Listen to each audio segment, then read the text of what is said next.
Hi everyone, this is Jason here from the Nathaniel School of Music. I'm the piano teacher here, and in this tutorial I'm going to talk about a simple way to improve your timing using the scales you already know. That would be ascending and descending versions of scales up and down. So it's going to be something like basically 5 consecutive notes, or maybe playing it over an octave, or maybe playing it over 2 octaves.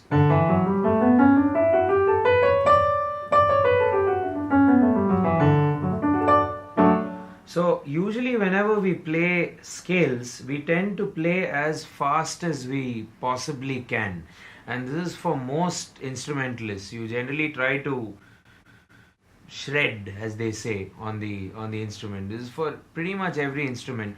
But what I thought was to take the same idea and try to improve one's timing with it.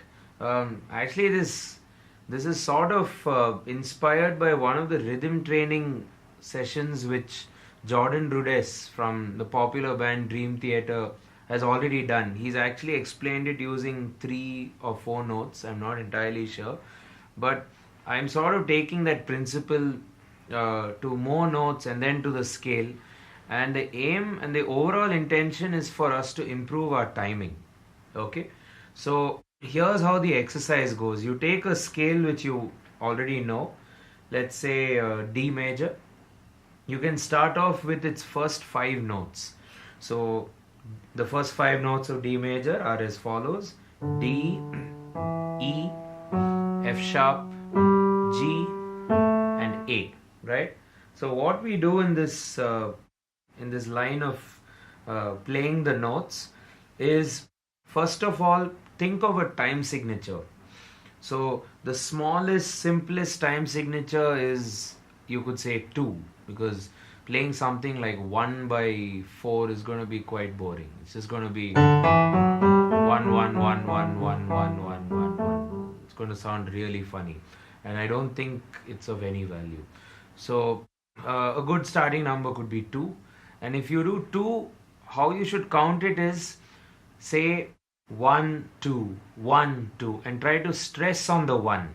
So it's going to be 1 2 1 2 1 2, and as you say it, you'll also convert what you say to the piano as well. So all I'm going to do is take this running series of 5 notes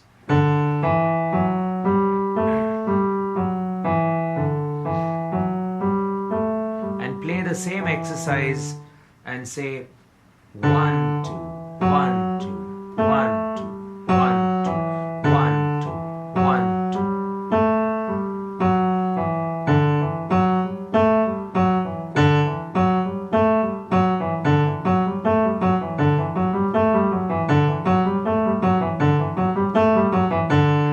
So I don't think you'll be able to play it as fast as, something like this. So in that case, I wasn't thinking of any form of timing. So this could be a very useful way to improve that accent and to really get each finger pumping, because each finger has to be equally strong in order to do this exercise. Similarly, if I do this over 3, it's going to be the same upward and downward motion. That's going to be this,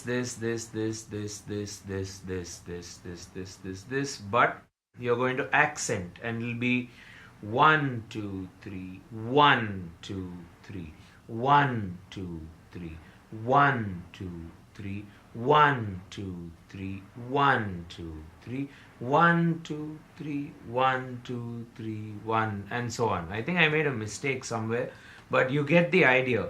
Now what I'm going to do on the piano is take the 5 notes and just roll with it.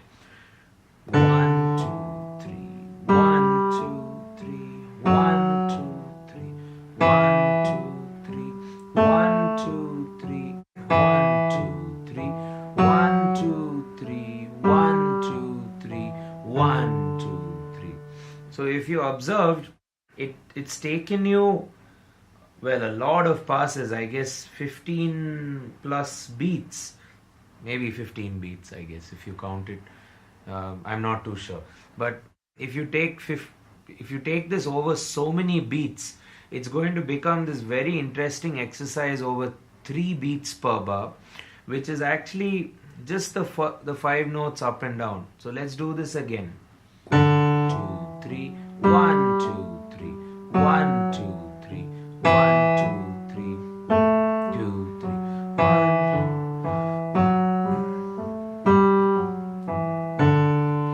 And I'd suggest you to sing it as you play, so you get used to the accents.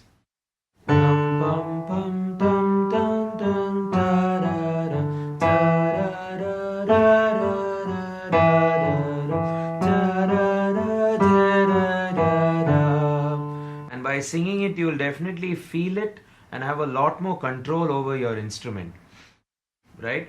Because ultimately, one of the easiest things for all of us to do, if you ask me, is to sing. At least for me, if I have an idea in my head, I can easily sing it out. When I have to play it on the piano, it's always going to take me that extra longer time, you know. So try to sing as you play, and singing will also enable you to have that control. So let's do this again with singing. Pum pum pum pum pum pum pum dun dun da. One more time.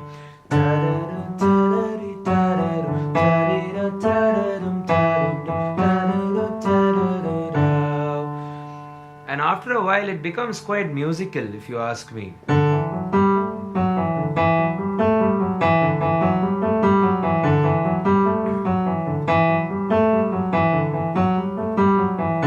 Right, so let's wake this hand up. What this hand can do, or the other hand, is basically copy the accented beat. By playing, you could probably start by playing just the D or the root of the scale.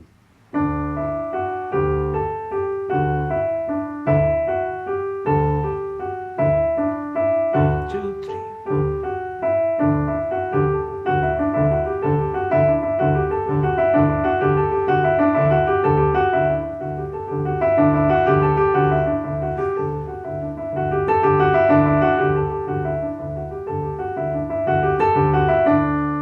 And if you observe what I'm doing, I'm also playing it with a lot of dynamics, in the sense a lot of volume control.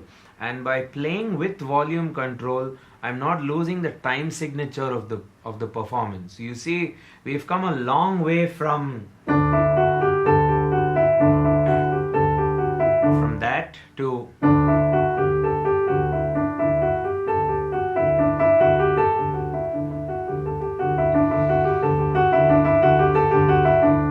keep it a bit interesting as well. You can let your left hand loose, you know, and play as many notes as you feel, probably diatonic. I would suggest being in the key of D as you play.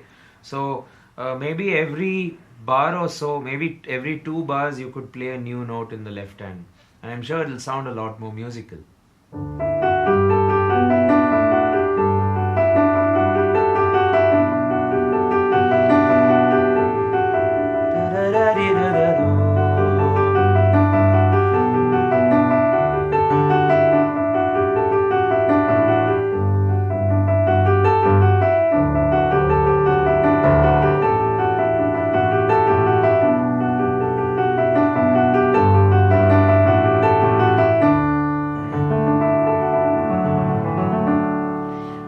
So in the next lesson, I'm going to try to show you a few other timings which you could try out, or a few other time signatures, and then try to expand the number of notes we play by probably taking it over a scale, which is something all of us as musicians practice every day.